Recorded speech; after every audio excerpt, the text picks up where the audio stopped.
So here we are, we're on chapter 8. Let's just focus.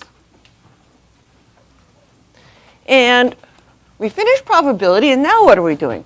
We're doing these statistics for random variables because we're going to be looking at random variables. We're going to be looking at numbers generated by a chance process. For example, sampling from the population and trying to infer from our sample the population parameters, random division into two treatment and control. We're going to be analyzing, we're heading into inferential statistics, and we're going to be analyzing, looking at the statistics for random variables. So how do we do that? We do that by translating the chance process into a probability model, which is just a simple box model. And these random variables are just numbers. Don't get confused by it. It's just numbers generated by a chance process. Instead of just looking at a list of numbers, numbers generated by a chance process.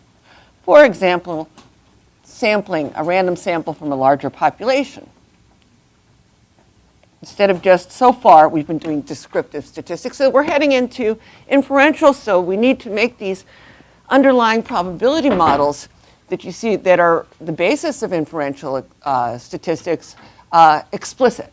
And that's a theme of this course, to show you what you're doing, what's going on underneath all the statistics. We're actually basing them on a probability model. Somebody had a question, yes?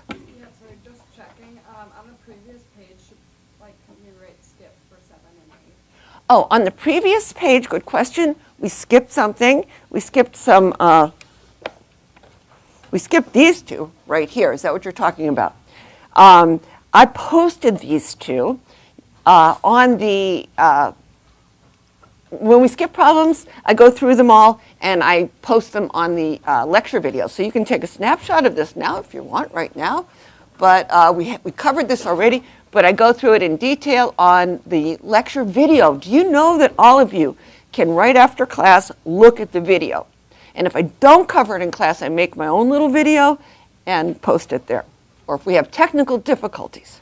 Does that answer your question? Yeah. So everybody do that. All right, now, so here we are back here. And so the simplest probability model is just something called a box model where what are we going to do? We're going to take basically tickets. On each ticket is written a number. And then we're going to specify, we put these numbers in a box. You shake them all up so that we're going to just pick random numbers out of there.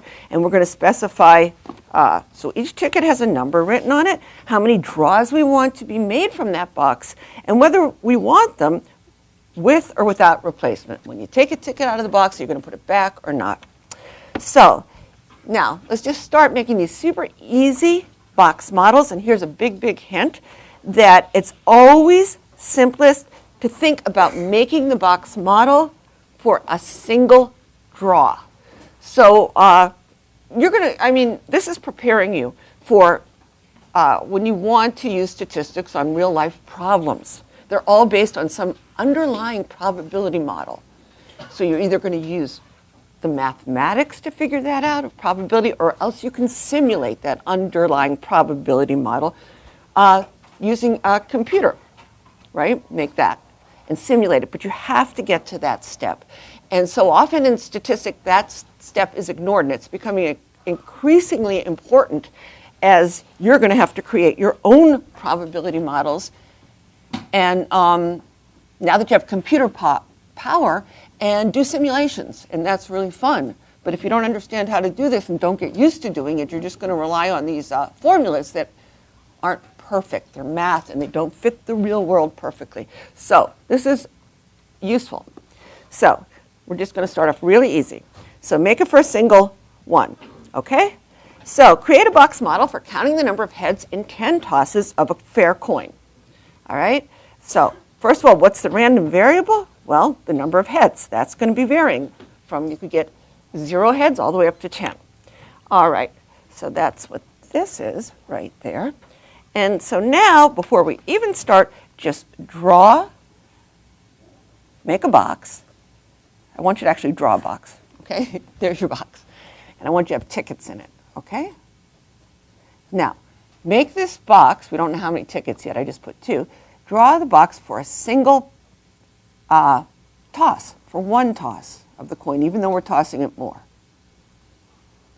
Okay, so on one toss, you can either get a head or a tail, but we need numbers on the tickets. And what are we doing? We are counting. Counting. So we count by ones. So if we get a head, we're going to count it as 1 head. And if we get a tail, we're not going to count it as 1 tail. We're going to count it, we're counting heads. We're going to count it as 0 heads. So that's the head and that's the tail. And so that's our box. Each ticket has a number written on it, right? Now you could make it, this has 2 tickets. Okay? So instead of, this simulates a coin. Now we're going to draw randomly from this box. It has a 50-50 chance, a fair coin. And how many times are we going to do it? We have 10 tosses, so this tells you how many times. So we're going to draw 10 times.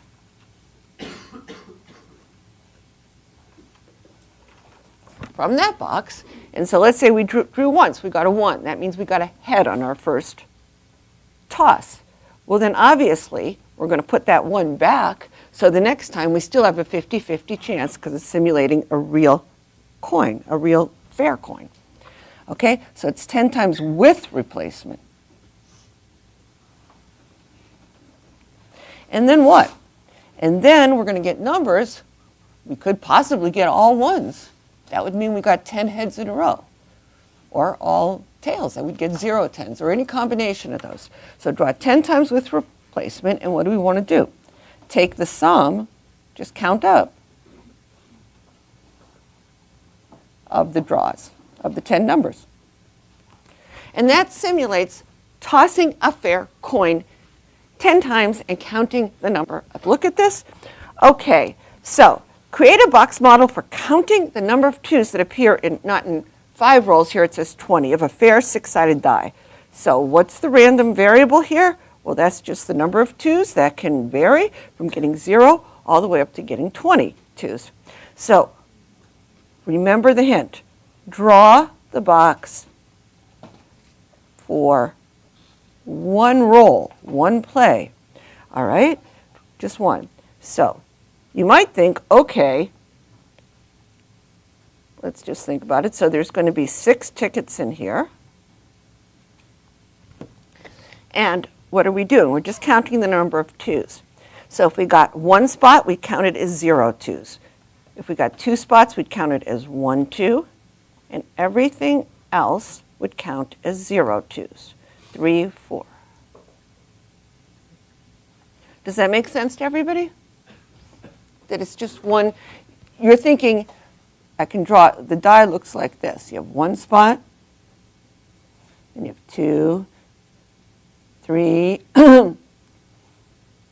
4, if this helps you, 5, and 6. That's what it's going to look like.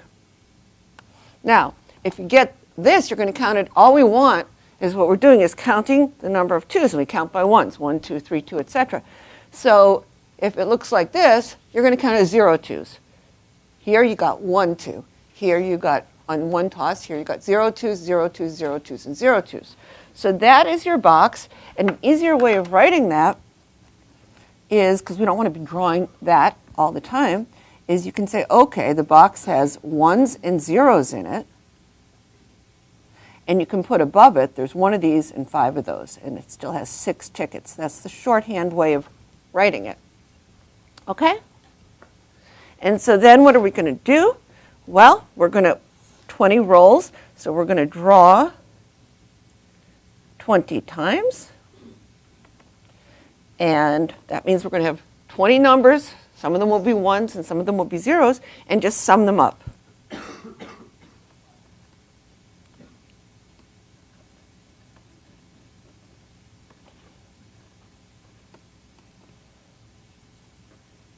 When I say draws, I mean you get a draw and you get a 1 or a 0. Okay? Does that make sense to everybody? And it's with or without replacement. We want the die has the same chances each time, so draw 20 times with replacement. All right, so let's do, now what we're going to do is, on the next page, is we're going to look at the average and the standard deviation for these random variables known as the expected value, because it's going to change every time. What do we expect to see on the average? It's the expected value and the standard error. There's going to be error around that. But first we're going to start with the sum, and then we'll do the average.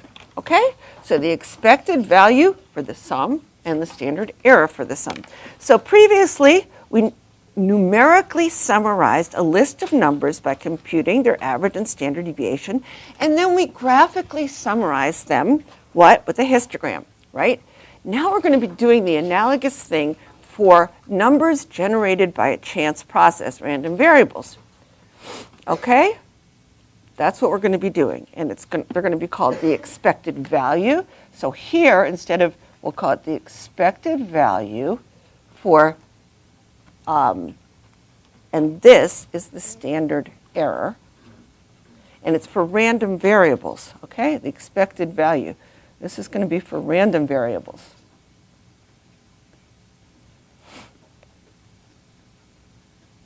What do you expect to see? And your error around it, like your sampling error. Instead of, it could be called a standard deviation, but I prefer to call it a standard error because you expect something, and then you have some sampling error around it. Each time you're going to get a chance error, either above that or below that. So it's like a standard deviation for random variables.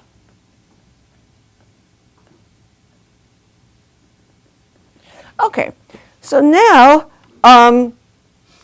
so we could get the expected value for any of these three statistics we're interested in. The sum of the draws, the average of the draws, or the percent of draws. In classification models, like percent, if you have zeros and ones, what percent of the ones do you have, what percent of the zeros, etc.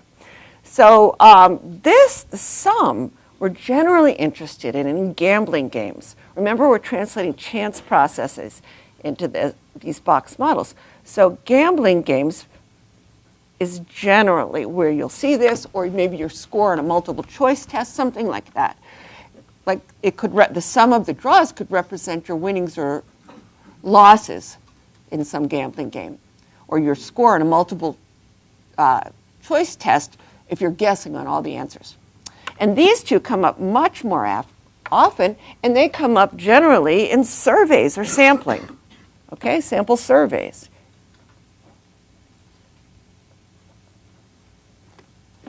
You know, if you took a survey to estimate people's average income generally, or their average blood pressure, you wouldn't want the sum total of all their blood pressures generally.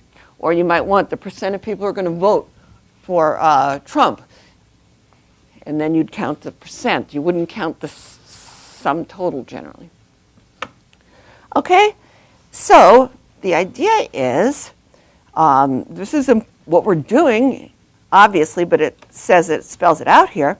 The sum of n draws from a particular explicitly specified box is going to vary each time, because when your sample is going to change each time, just depending on the luck of the draw, right?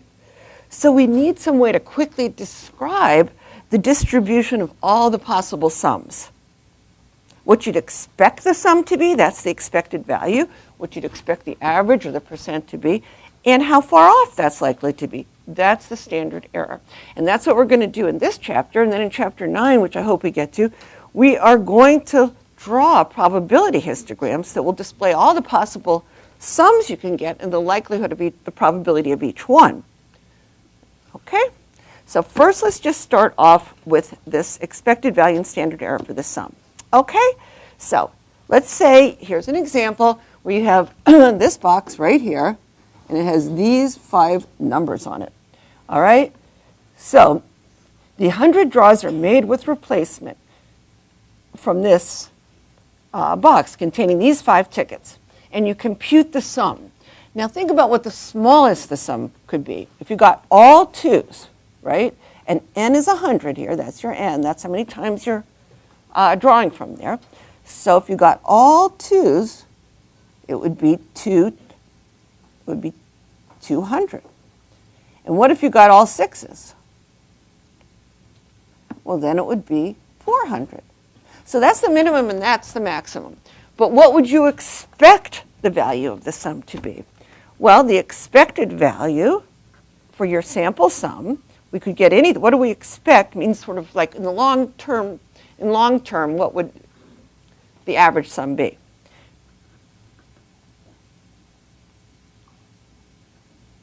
We call it the expected sample sum. So the expected sample sum is equal to, what do you think? Well, first of all, you'd expect to get, not the lowest or the highest, but on average, the average of this box. So the average of the box here is what? The average of this box is 4. Good. Symmetrical, and it's 4. What did you say? Is that wrong, like the 400? Is it 6 times 100? Oh, yes. Duh, thank you. I love having you here. See, when I do this on my own, if I just do this, I make mistakes like that because I'm thinking ahead to the average. And so I really appreciate you guys, because otherwise I have mistakes. All right? So that's 600, of course. And so now, so what is the expected value of the draws? Well, the expected value is going to be n, which is 100, right? That's the number of draws times the average of the box, which is 4, so it's 400. Okay? So the expected value is going to be n times the average of the box, which is equal, this is the number of draws, so that is 100 times 4, which is 400. So that's your answer. Any questions on that? Now you might want to say, since you can think of the box as the population, because so we can think of this as mu, and then we could call it mu and could say that's 4. And then each time we get a different possible sum, we could, particular samples average would be x bar. All right, let's move on. And now, let's look at this next example. And please, if I make even whatever error I make on here, please tell me. We want these notes to be perfect, and I need your help. I should start giving extra credit for any mistake I make, except if it's super minor, like I didn't put a period in or something. Okay, so now you bet $1 on red, 76% in a row in roulette, okay? Probably don't even know what a roulette box looks like, but a roulette wheel. But there's 18 reds, 18 blacks, and 2 greens. And you can bet on a particular color. So let's say we bet on red, and that means if you bet on red, you win $1, otherwise you lose $1. So let's make the box for a single play.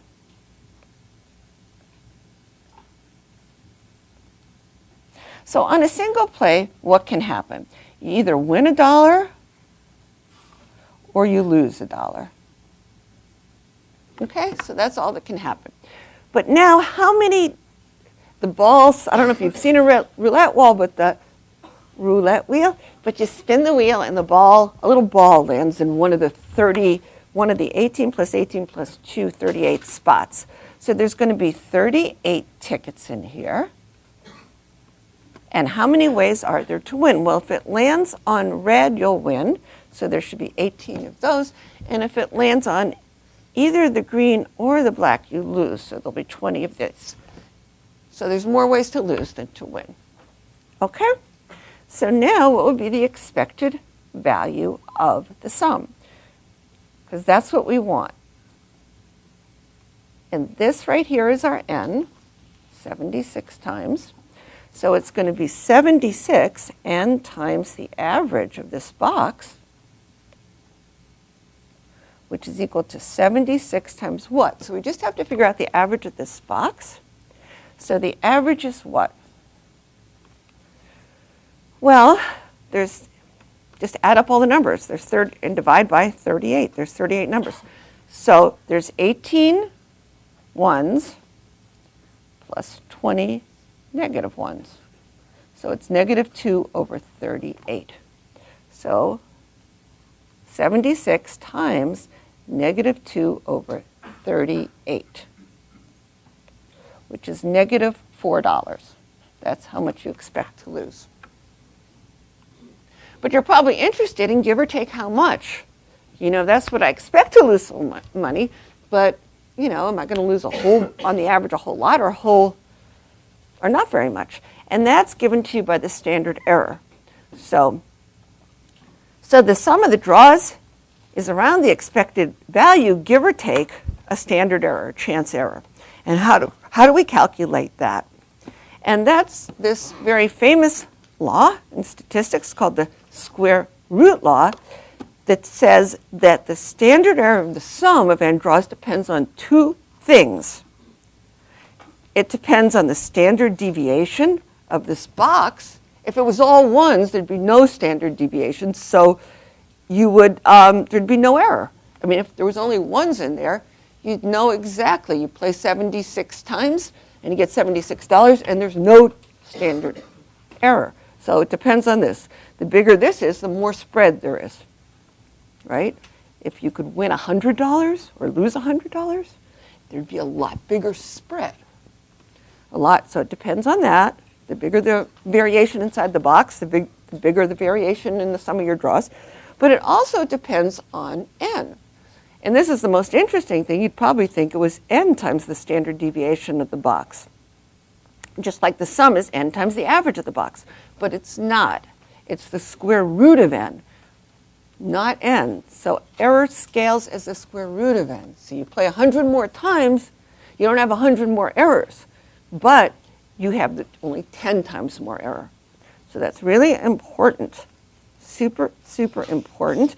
And if you want to wonder why that is and want to see the proof, I wrote it as simply as I possibly could, and it's on page 226. So I think it's pretty straightforward. You can see the proof of it. Okay? So notice that as the number of draws increase, so does the standard error, but not as quickly. Right? The standard error of 100 draws will only be 10 times as large as 1, whereas the expected value for the sum will be 100 times larger. So let's look at this box right here. Okay. And now let's get the first thing you want to do is get the average and the standard deviation of this box. So the average is 5. And I'm just going to give you the standard deviation, although you could figure it out pretty quickly on your own, is 2. So now this average, another way of writing it, you can also say mu, because the box is like the population, and we're drawing random samples from it. So we're going to be looking at sampling distributions from a population. And this is sigma. But we're just going to call it the average and standard deviation of the box, but you could call it mu and sigma. Okay. So we want to compute the expected value and the standard error of the sum of 25 draws. So there's our n right there. So the expected value of the sample sum,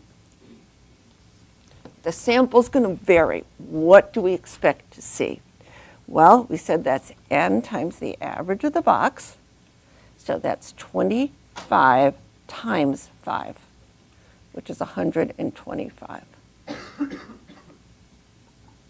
Okay? Now, what's the standard error of the sample sum? The standard error is not n times, first of all, how are you going to remember this? Because you're not going to have you're not going to have these formulas on your exam. So let's think. Standard error is like a standard deviation. Right? It depends on how spread out this box is. So just write standard error, standard deviation. Okay, but it's not the standard. Each time, if you just drew once, it would be the standard deviation. But each time you draw, you're going to introduce more variation, right? So it's going to grow if you're summing things up. Each time you're going to get some chance error. But it doesn't grow as n. It grows as this square root of n. So that's how you're going to remember it, I hope. Standard error is like a standard deviation, but it's a chance process. And each time you draw, you're going to get more and more chance error if you're summing it up. So you're summing up the errors, but they sum not as n, but a square root of n. Super important that error scales as the square root of n. You're going to encounter it everywhere. If you take science class, physics, anything, you'll probably have seen this. All right, so now we've got that. So we have the square root of 25 times the standard deviation. And so that is 10. All right? So now you can see what happens as you increase from 25 by a factor of 4. What's going to happen is, what's going to happen to the expected value of the sample sum and the standard error of the sample sum? Well, you can see by the formulas here, if you increase it by a factor of 4, you are going to get 4 times the sum here, because it's just n times the average. So we're going to get 100 times 5, which is 500. So that increases by a factor of 5. But here, look what happens. Here we're going to get the square root of 100 times 2. So that only goes up by a factor of 2. Okay, only up by a factor of 2. Notice that the standard deviation is doubled in absolute terms, but halved in relative terms because of the square root law. What do I mean? In relation to the number of draws, right? 10 out of 25 versus 20 out of 100. Okay. Relative to number of draws.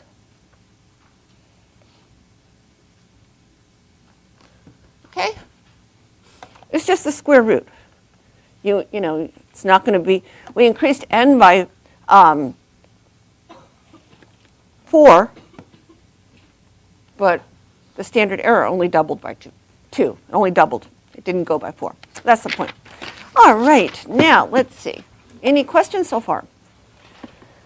So now you know how to compute a standard deviation, but there's a shortcut that's really useful if you just have 2 types of tickets. For example, just 1s and 0s.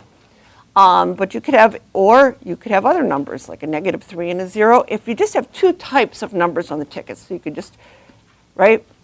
Then there's a very easy formula. If you have A's and B's, this is the formula for it. And you can see the proof for that. And that's on the page before, so that must be on page 225. All right, so let's look at this. So what's it saying? It's saying, you've probably seen this already. Instead, you've seen like, so for 0, 1 box, let me just say, so if A's and B's are for 1s and 0s, if they're for 0, 1 box, this is the same thing as, and if you've been in a previous statistics class, you've seen this. It would be 1 minus 0, or 0, you know, just the distance there, times the fraction of A tickets times the fraction of B tickets. That fraction is just the proportion. So it would be the proportion, the percent of 1s, P times 1 minus P. The square root of P times 1 minus P. That's the same thing. Okay? How many people have seen it that way? Raise your hand. Probably a lot of people. If you change the fraction into a decimal, so this is P is equal to the fraction changed to decimal, just so you can match it up with what you know. All right, this is just the general formula for it, is what I gave you. So let's do this. So how would you find the standard deviation of this? What would you do? You'd take the distance between these two.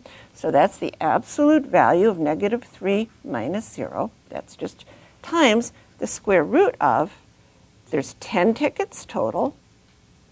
5 of them are one type, and 5 are the other. Okay?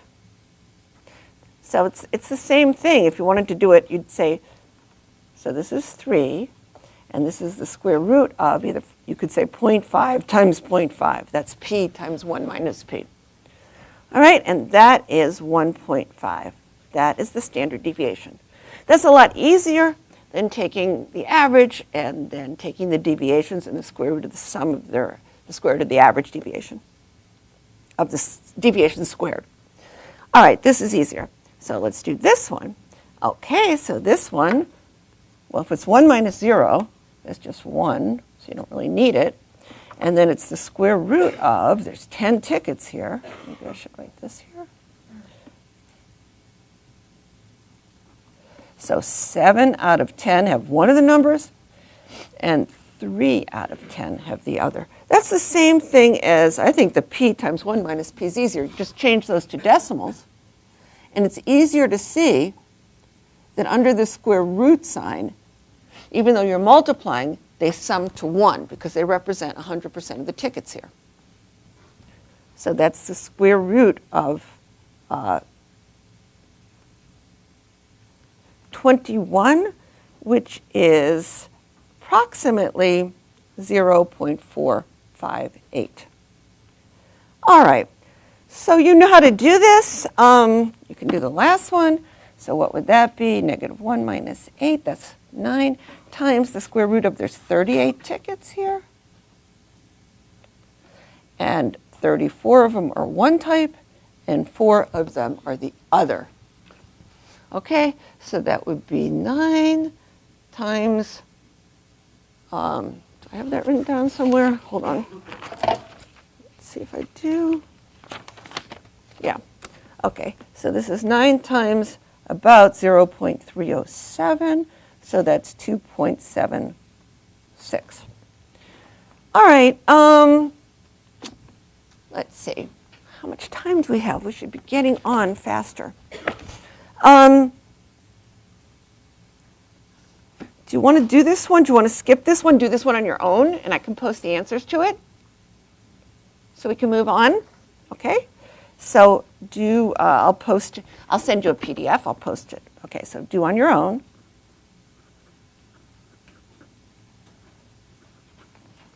And I'll post that. Let's move on. It's just another example. Okay. And now, let's do this. Okay, the expected value and the standard error of the sample average. This is super easy. We've just done the sum. Now we're just going to do the average. It's really, really easy. Okay, so you don't need any form. Okay, let's look at this. Here's an example again. All right, so here's the same thing. Average equals 5 here. We're using the same example. And the standard deviation is equal to 2.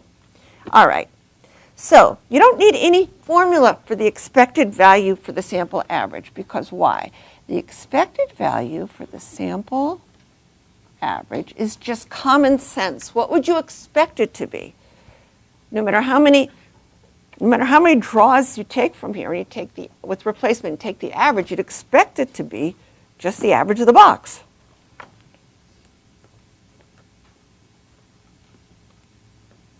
The average of the population. Okay, there's nothing to compute, it's just common sense. So, all right, so you take here, you have n equals 100 draws, that's your n. We're just going to be using this and this. So your expected value for the sample average, you don't have to compute anything. What would you, of course, what else would you expect? Why would you expect it to be any lower or higher? You take a whole bunch of tickets, you sum them up and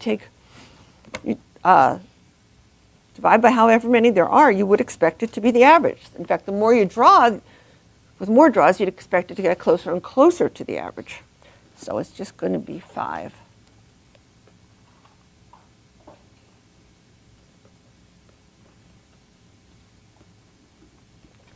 All right.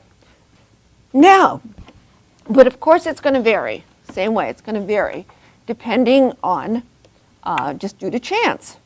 So now, what's the rule for the standard error. How much is it going to vary? Again, it depends on the standard deviation of the box, right? So the standard error depends, let's just write it. Let's think, pretend you didn't know that. So you say the standard error equals to, what do you know? Well, you know it's like a standard deviation, right? But now, aren't you going to get closer and closer to the, aren't you going to have less and less error? I mean, if you just draw a few times, like if you just draw once or twice, you could easily get far away from 5. But if you draw over and over and over again with replacement, aren't you going to get closer and closer to 5? So instead of multiplying by the square root of n, you divide by the square root of n. Okay? So you divide by the square root of n. So now that's for the average. So now why do we do this? Before we multiplied, well, we can start here. Let's say, how do you get from a sum to an average? You divide by, let's go back to the square root law. We know this. So to get from a sum to an average, here's the average is this. We're just dividing both sides by n. That will give us this, right? Divide both sides by n. And this, if you simplify this, you can rewrite it. N is just the square root of n times the square root of n. So that's why it works. It just follows directly from the sum. Just to get the average, you divide both sides by n. And when you do that and simplify it, you get this. So that is the rule, and you're going to remember it, because standard error, standard deviation, just think that. With a sum, it's going to get bigger and bigger and bigger, so you multiply by the square root of n. With an average, you're going to get closer and closer and closer. If you take a sample, the bigger your sample, the more accuracy you're going to have. You're going to get closer and closer to the average, and so you divide by the square root of n. It's not hard at all. So you really don't need a formula sheet, just remember that. So let's just do an example. So 100 draws with replacement from this box. You'd expect the expected value for the average, the sample average, is going to be what? Just the average of the box. There's nothing to do. So that's 5, right? Because its average is 5. But this, the standard error, is going to be what? The standard error, sorry, I don't move up sometimes. The standard error of the sample average is the SD divided by the square root of n.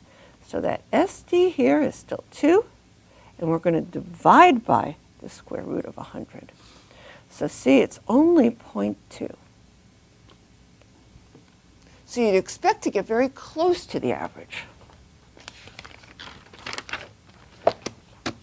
All right, let's move on.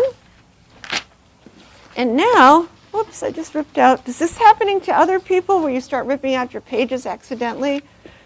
They perforated every page. I'm going to ask them not to do that next time. Be very careful. I'm so sorry. I'm really sorry about that. Okay, so now we're going to just do one more problem for the percent. So in a classification, if you're just classifying things into males or females, ones and zeros, or category and not category, well, then we're interested in like the percent of Trump supporters, or the percent of females, or the percent of people who are going to get an A, or whatever. All right, so now what's that? Well, that follows the expected value. First of all, the expected value of the average is the average of the box, and the expected value of the percent of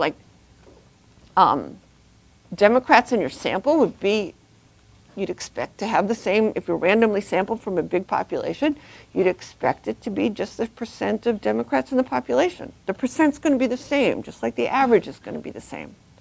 All right? So this is just common sense. And you know what I really hate the most is when I teach and try to, and this happens a lot with statistics, that students end up forgetting their common sense, and so they come across a problem like this and they do something crazy on the exam just because somehow you're overthinking it. Please don't. Remember your common sense.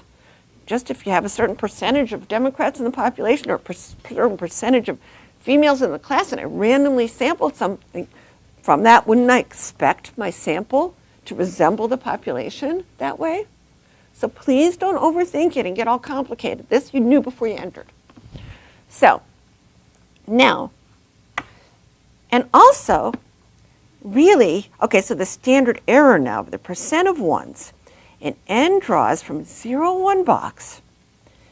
If we didn't, really, the percent is just the average, right? If it's, if you think of it as a decimal, if there was, it's just the average, so it's the same formula as the average. Then we change it to a percent by multiplying by 100. This percent is a special case of what we just last learned. It's a special case of an average when you just have zeros and ones in the box. So we don't have different formulas. The only thing, if you forgot to multiply by 100, you're going to get your standard error in terms of a decimal. Like if the answer was, 3%, you'll get it as a decimal, 0.03. But you multiply by 100 to change it to a percent. Oh, that's what I say here. Okay, so you don't have to learn another formula. Just think, okay, you have to do the we just did this. Here, standard error, and you have an average. And here you have the standard error and percent, because you're going to see them both on exams, and I don't want you to rely on your notes, so what do you think? Standard error, that's like a standard deviation. So just write standard deviation. Now, for average and percents both, they're really the same. You're going to divide by the square root of n. The only time you're going to multiply is for the sum. The only difference is you see a percent here. This is your decimal. You want to change it to a percent. Like if you want to change 0.5 to a percent, it would be times 100 to add the percent sign. 0.5 is 50%. So just multiply by 100. I'll put a percent there to remind you that you're changing it to a percent. That's all there is. Okay, so now let's suppose you draw at random with replacement from this same box. I don't think we did an example. Let's just say, I think it's just the first time we see this. Okay, you're interested in the percent of 2s you get, okay? We didn't just do an example like this, so this must have been cut and paste from something. Okay, so now, first, change the box to a 0, 1 box. All right, so we want to change this to, we're just looking at the percent of 2s. So if we get a 2, like these, if we get a 2, we change them to 1, 2. It's like counting, right? But if we get anything else, it's 0, 2s. Okay, so now we have a 0, 1 box. Now, what's the expected value of the percent of 2s? Well, it's going to be the same. The expected value of the percent is just going to be the percent in the population. It's going to equal 50% because 50% of the box, you could have seen it from here, 50 that is 2s. All right, so you don't have to do anything there. But now, the standard error of the sample percent. All right, so write it down without always write standard error, standard deviation. Now, you know to divide by square root of n and then times 100. All right, so what do we have there? Well, we don't know the standard deviation yet. The square root of, how many times are we drawing? Where does it say that? 36. So it's going to be the square root of 36 times 100. We just have to get that standard deviation. All right, so standard deviation of the box. Well, here's our box. It's 0 and 1, and it's 50% and 50%, right? So do you remember how to get the standard deviation? It's just the numbers on the tickets is just 1 minus 0. We can forget about that. Times the square root of You could say 1 over 2, but it's easier just to think of p times 1 minus p of 0.5 times 0.5. 5 over 10 times 5 over 10, or 0.5 times 0.10.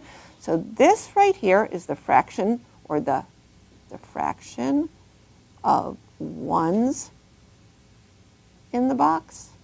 And this is the fraction, or the proportion, of zeros in the box.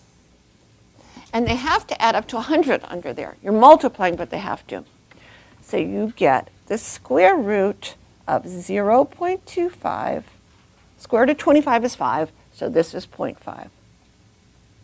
And that makes total sense. If you think of what a standard deviation is, the average of 0 and 1 is a half, 0.5. And this is 0.5 below, 0 is 0.5 below, and 1 is 0.5 above. So you have two deviations, and they are both 0.5.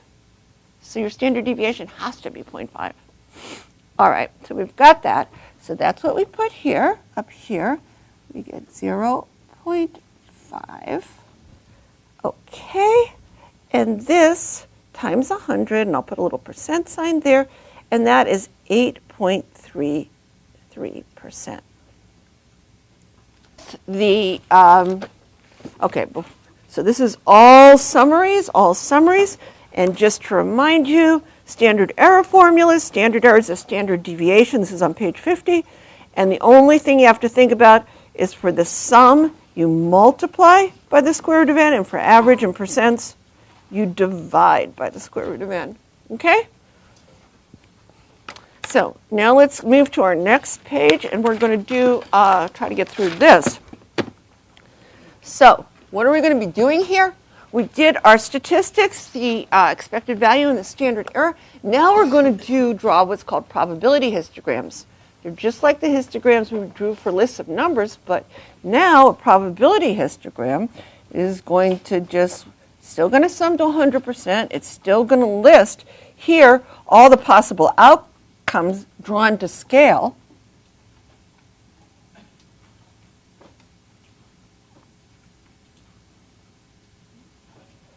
All the possible outcomes, and you have to draw them to scale because this is going to be a histogram. So if you have an outcome of 1 and 100, they have to be 100. The distance has to mean something. And these here will just be the density or the probabilities for each possible outcome. So we have this amazing, this is one of the most important theorems in all of statistics, the central limit theorem. That, along with the square root law, which we just saw, those two are probably the two most basic theorems in all of statistics. So what does it say? The central limit theorem says that the probability histogram of all possible sums, which means you just divide by n to get an average, or percentages, right, of draws from a box, like the sampling distribution, like of all, what the distribution of all the possible sums or percentages are going to look like, is going to look like the normal curve as the draws get bigger and bigger and bigger. So the number of draws do. So let me illustrate this, and so you understand what this is. So let's just draw the probability histogram for tossing for the number of heads on 1, 2, 3, 4 tosses of a fair coin. And what the central limit theorem says, as the number of tosses increases, that probability histogram is going to look more and more like the normal curve. So with just n equals 1 toss, we just have two possibilities, a 0 and a 1, with equal likelihood. So if we want to draw what the probability histogram looks like, we just say, okay, there's only two possible outcomes, a 0 and a 1, and they both have the same likelihood. I'm just making them each 1 unit wide, and that likelihood is 1/2, or 50%. And that's all it is. That's the probability histogram. It does not look like the normal curve yet. Now, for two tosses, what does it look like? Well, here there's two possibilities. Then now there's 2 times 2. Because think about it. Here's your possibilities for 1 toss. And now we're summing them up. Let's do our second toss. We could also get a 0 or 1, and we're going to be summing those up. So 0 plus 0, if we get a 0 heads on the next toss, that's what we're going to end up with in terms of number of heads, or we could get another head, or a head. And so those are our possibilities. We could get 0 heads, 1 head, and there's 2 ways to do that, or 2 heads. So now we're going to draw that here. So now we have 0, 1, and 2, but they're not all equally likely, right? Here's our 4. 1 out of 4 times we'll get a 0, and 1 out of 4 times we'll get a 2. But look, 50% of the time, there's 2 ways to get a 1. Now remember, it has to add up to 100%, all histograms do. So this is 1 out of 4 ways, and this is 1/2. So that's what it would look like. Now let's do 3. You'll see how it starts looking more like the normal curve. So now it's 2 to the 3rd, right? 2 ways. The first one, 2 times 2 times 2. So now we'll take, after 2 tosses, these were our 4 possibilities. That's how many heads. Now we flip the coin again, and if we could either get 0 heads or 1 head, a tail or a head. If we got the tail, we'd stay the same. If we got a head, we'd just add 1 to these. So now we have 8 possibilities, 0 and 3, and we can draw it, and you're going to see it's going to look more like the normal curve. So we'll have 0, 1, 2, and 3. And there's 8 possibilities. Only one of the 8 is a 0 and a 3. So make those the same height, 0 and 3, and that's 1 out of 8 times. And for a 1, there's 3 ways for the 1 and 3 ways for the 2, so make that 3 times as tall.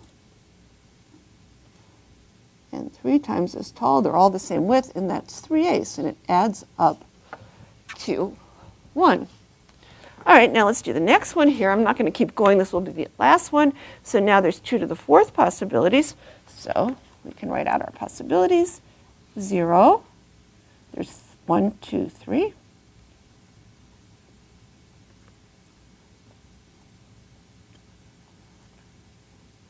So now we'd have the same ones.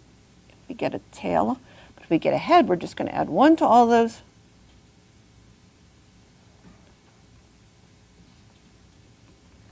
All right, so now it could range from 0 to 4. So we have 0, 1, 2, 3, and 4. And there's 16 possibilities, and there's only 1 out of the 16 is a 0, and 1 out of the 16 is a 4. And then 1, 2, 3, 4 are 1s, and 4 are 3s. So make that 4 times as high.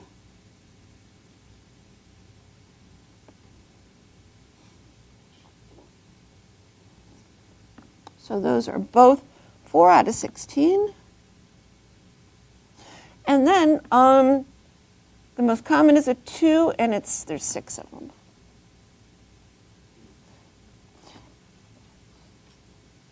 Okay, so another way, instead of doing all this, another way for counting the number of k heads out of n tosses. So that's n choose k. You might know that's another way of writing that. And what it is, I'm not going to go into detail, but if you've already had this, it's n factorial over k factorial times n minus k factorial. And that's another way, for example, to get the 6 heads. For example, I'll show you. So 4 to get these, how many ways there are to get 2 heads on 4 tosses. So we just say that's n factorial. So that would be equal to 4 times 3 times 2 times 1 over 2 factorial, which is 2 times 1, over 4 minus 2 factorial, which is 2 times 1. So that's where you get 12 over 2, which is 6. So you could check it that way. You're not going to be tested on this, and we need to move on, but that's just, you've probably seen that in another probability class, and if you're interested in more work like that, we could do it, but for this, we're not going to be tested on it or have homework problems. All right, now what I wanted to illustrate though was this beautiful central limit theorem. See, as the number of tosses increases, the histogram looks more and more like the normal curve. Does it? Yes, it does. And I don't have time to show you this, but in your homework you can look at this, and I have a link to it, how you can look at this in the homework. But now we have to move on. We might be able to get to it next time. All right, so now, so what's really cool about this is I said, no matter what the original box looks like, it can be really skewed, it can be any type of distribution inside the box. The central limit theorem says that eventually, as the number of draws gets more and more, the probability histogram for the sum, average, or percent will follow the normal curve. So how many draws is enough? Well, that depends on how close the original box follows the normal curve. So here's two examples. Okay, so here you have box 1 and box 2. All right, draw the histogram of the contents of each box. Which differs more from the normal curve? The contents of the box is just like one draw from the box. These all have the same probabilities, 1/3, but they have to be drawn to scale. So 1, 2, and 3. This box just has this uniform distribution with no gaps here, and it's all, each one is 1/3. This one each has a chance of 1/3, but it's not, look at this, we have to draw this to scale. So if we did that, it would be 1, you have to do 1, 2, 3, 4, 5, 6, 7, 8, 9. So now the first two are going to look the same. That's 1/3, but this one's way over here. So which differs? B, this one differs. Because, why? It's uneven, very uneven, so it will take more draws for the central limit theorem to kick in. And we're going to be using the central limit theorem to figuring out probabilities for these random variables.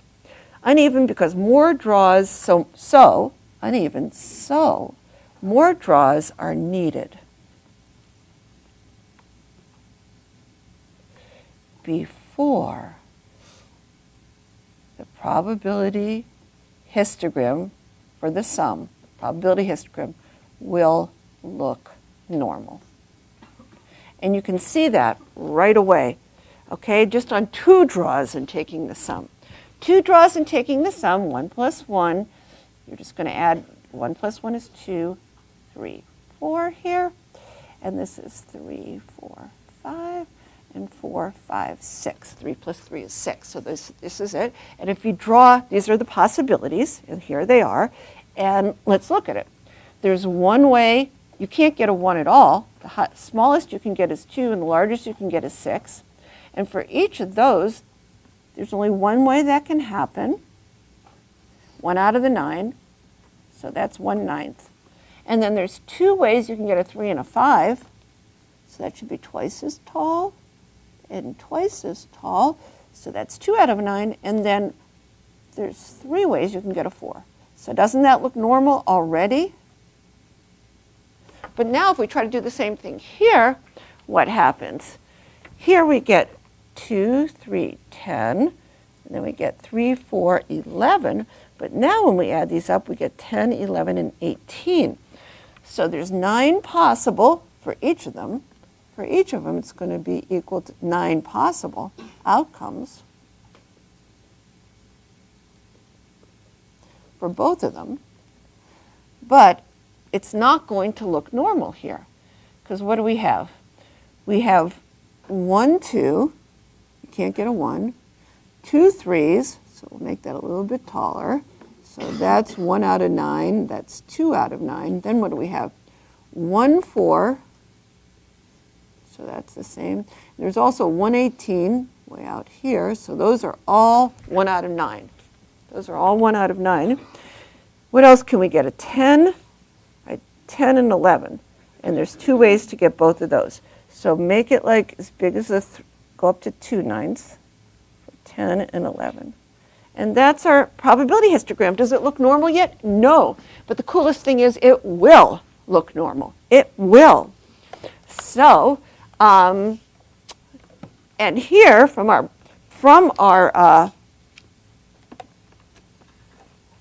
now look at the probability, sorry. Now look at the probability histogram for the sum of 25 and 50 draws from these same boxes. You see?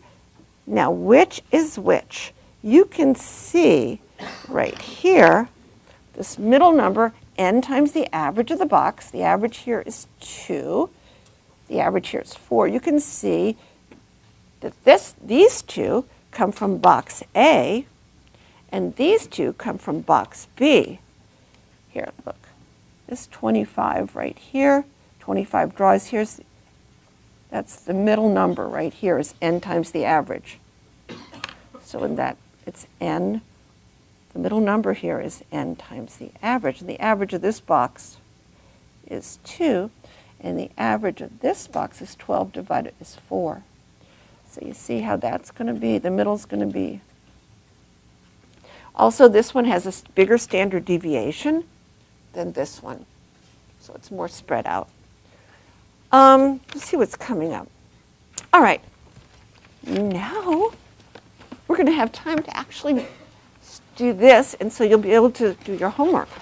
All right, so now we're going to do, look, Z. We're going to do the normal approximation for random variables. So this right here is the Z-score formula for random variables. Instead of average, we have expected value. And instead of standard deviation, we have standard error. So let's do one example, and then you'll be able to do your homework.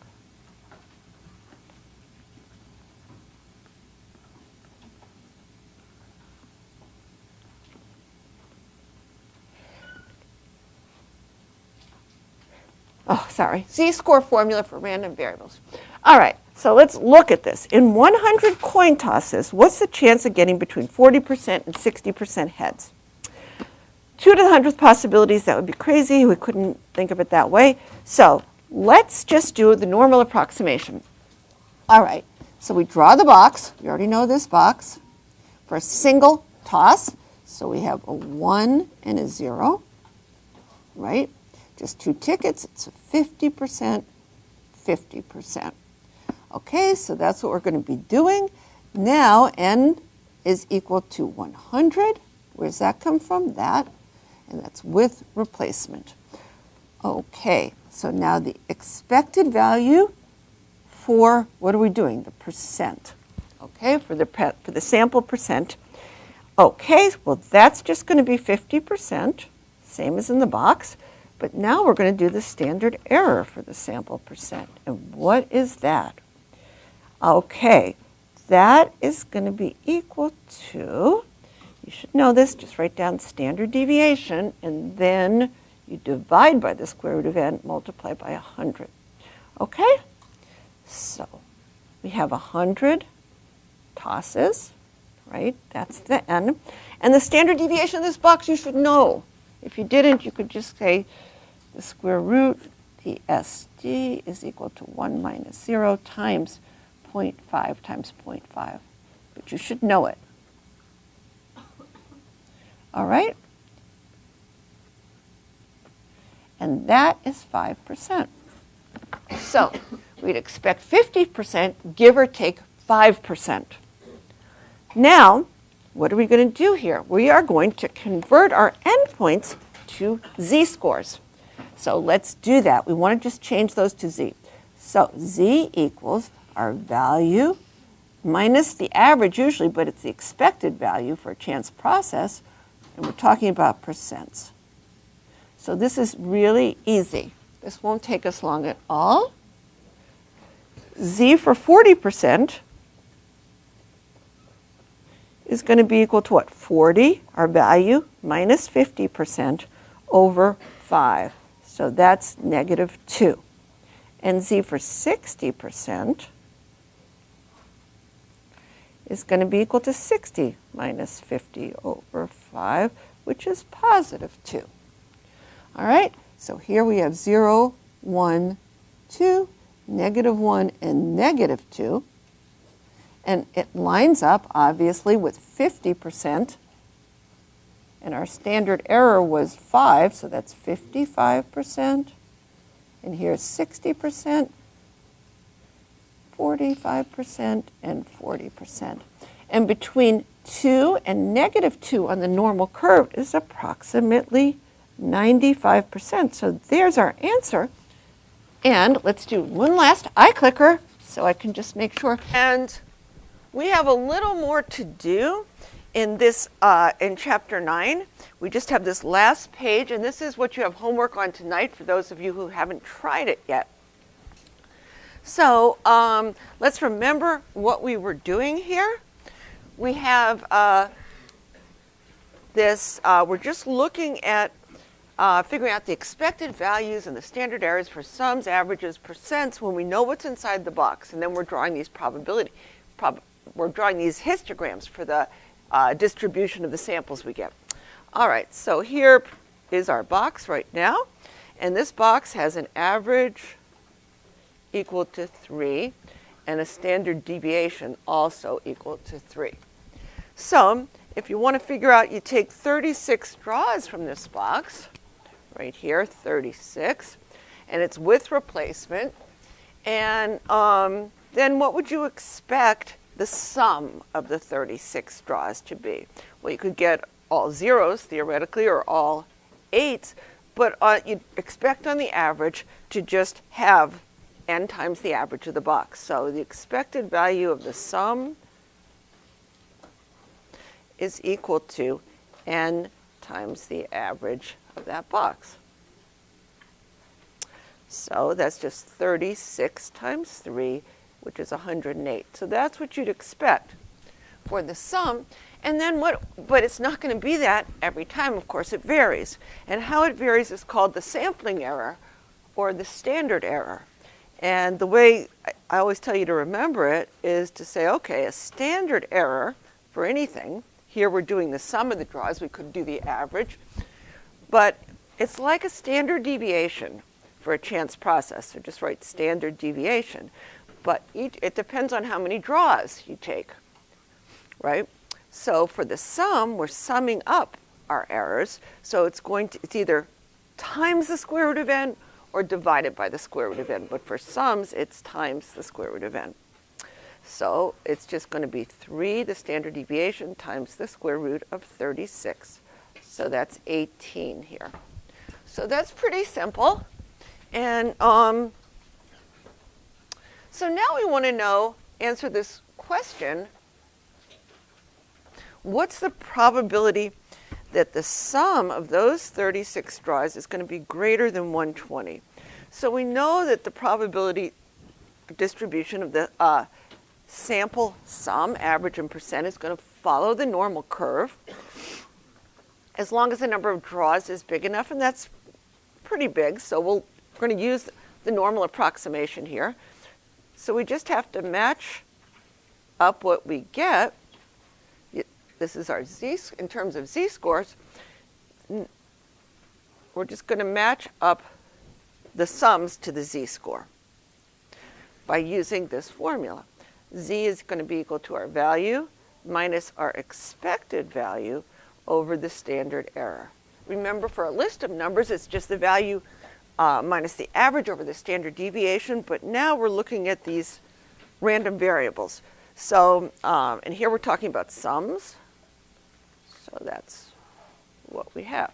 So just to remind you, the expected value is going to be right in the middle, that's 108, and we're asking for, here's our value, 120, where to place 120 on here. Well, we know, so our value is 120 minus the expected of 108, so we know that's 12 above 12 above, but what is it in terms of these standard errors? Well, each standard error is 18. So 120 is just 2/3 of the way over towards the standard deviation. It's a z-score of 0.67, 2/3. So between 0.67 and negative 0.67,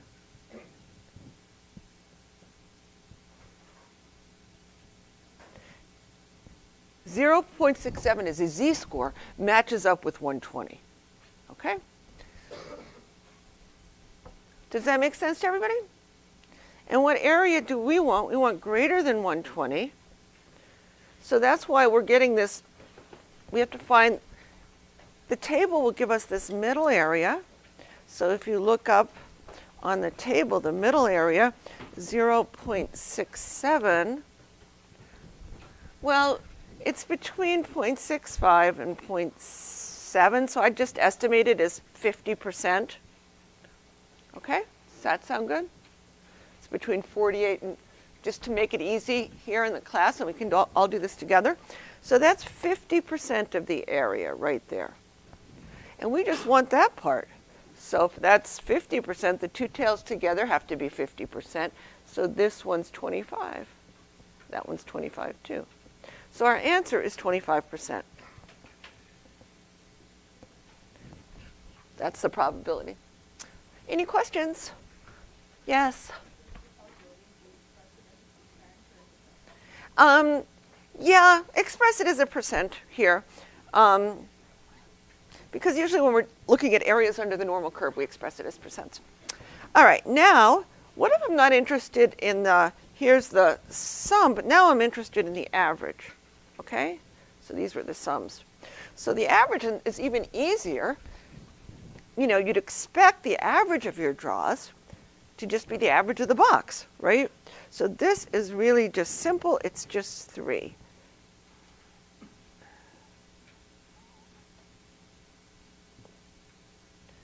But what is the standard error of the average? Well, here you have to think, okay, the standard error of our sample average, it's like an SD, but now the average, instead of take an average, you divide by n. So if we divided that by n, we wind up with SD divided by the square root of n. Remember, for all these standard error formulas, you either multiply by the square root of n, you do for the sum, or else you divide by the square root of n. And that's what you do for averages and percents. So here it's just 3 over the square root of 36, which is just a half. So now, once we know those two facts, and we know that the sampling distribution follows the normal curve, that even though, because the box is not so lopsided, and it's not going to take very long for it to follow the normal curve. So in 36 draws, that's enough. We can do the same thing. So here, 0, 1, 2, 3, negative 1, negative 2, and negative 3. But now our value is 4, and we're talking about averages. So we're using the same thing, value minus expected, value over standard error. That's what we're always using, but this time it's for the average. So now we can see our value is 4. We'd expect what? 3. Let me just show you down here. Okay, so here is the average. We said we'd expect, that's where the expected value is. We said we'd expect 3. You can see this one real easily. The standard error is 0.5. So here's 3.5. And here's where 4 would be. That would be 4.5. And that's, so we're going to get, it's 2 standard errors. And you can see that we're 1 above. But in terms of how many standard errors that is 2.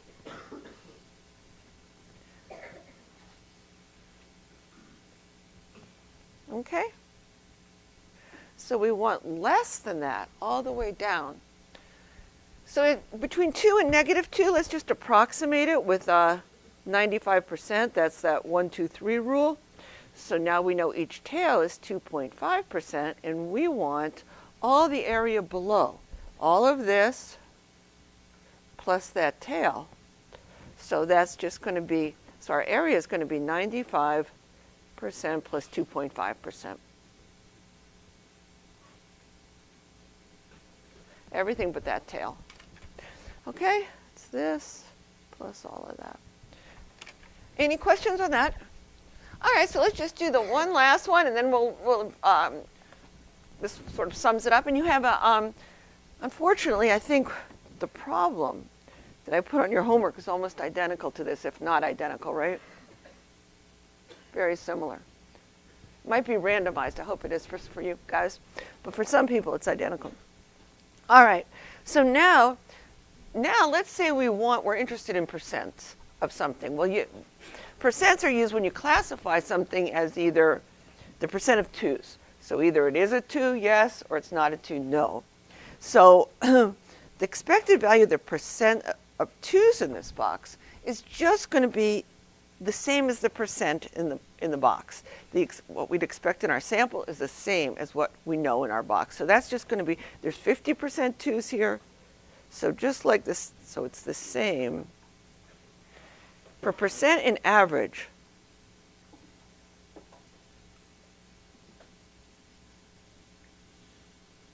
the expected value of your sample percent is just going to be the same as the percent in the box. So there's really nothing you have to do there.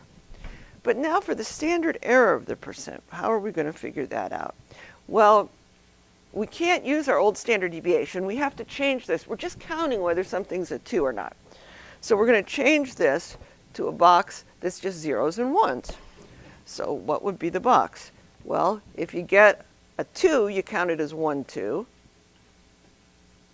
But if you get anything else, you're going to count it as 0, 2's. So that's your new box, and it's just 50% ones and 50% zeros. 50%, but what's the standard error? Well, remember what the standard error for the percent is. The standard error for percent, again, standard error is standard deviation, right? Now percent, you divide by the square root of n. It's really, percent is just an average, really. It's like the standard error of the average for a box that just has zeros and ones. If you did it this way, you'd get percent as a decimal, but we want to do it in terms of percent, so we just multiply by 100 to turn it into a percent. But it's really, these two formulas are the same. It's just, this would give you, this is a special case of that. All right, so let's just do that. So we need the standard deviation of this box. You should know it. It's a 50-50 box. So it's just the square root of 0.5 times 0.5, which is 0.5. So that's our standard deviation.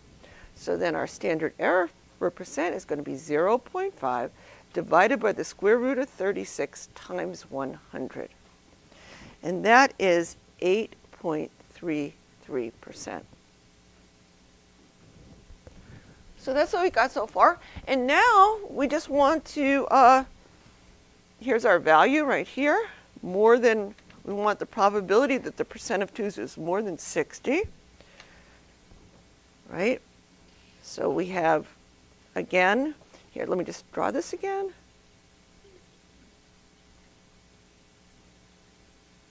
And here is a percent, what do we have?